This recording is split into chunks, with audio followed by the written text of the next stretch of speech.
ध्यान से सुनो, बहुत ध्यान से सुनना, क्योंकि जो मैं कहने जा रहा हूँ, वह तुम्हारे कानों के लिए नहीं है, वह तुम्हारे भीतर, जहाँ तुम छिपे बैठे हो, वहाँ के लिए है। यह कहानी नहीं है, यह तुम्हारी ही आत्मकथा है, बस पात्र बदल दिए गए हैं।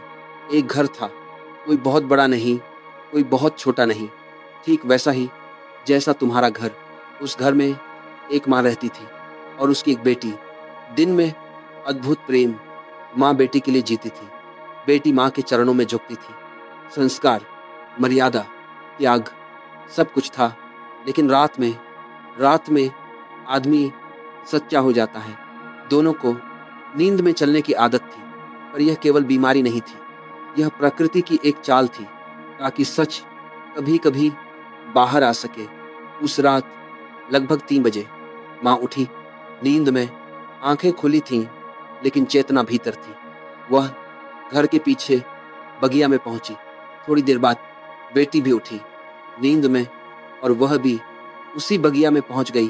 अब ध्यान देना, यहीं से कहानी नहीं, क्रांति शुरू होती है। जैसे ही माँ ने बेटी को देखा, जो दिन में उसकी पूजा थी, रात में उसकी पीड़ा बन गई।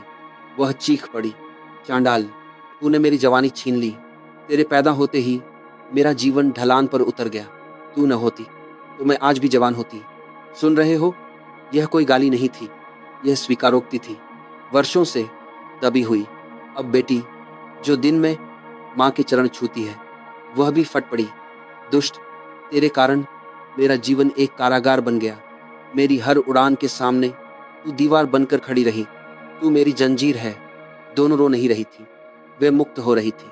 और तभी मुर्गे ने बांग दी। नींद टूट गई।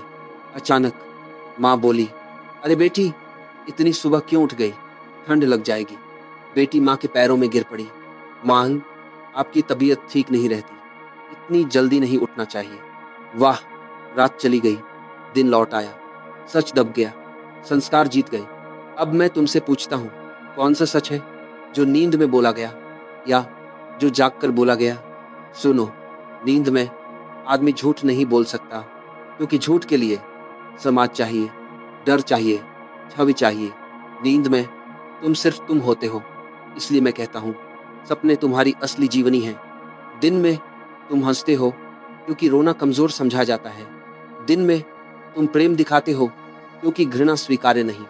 लेकिन भीतर भीतर क्रोध है, ईर्ष्या है, दबी हुई हिंसा है। नीत्शे हंसता था, लोग समझते थे, बहुत खुश है। नीत्शे ने कहा, मैं इसलिए हंसता हूँ कि रो ना पड़ूं। हंसी मेरा कवच है।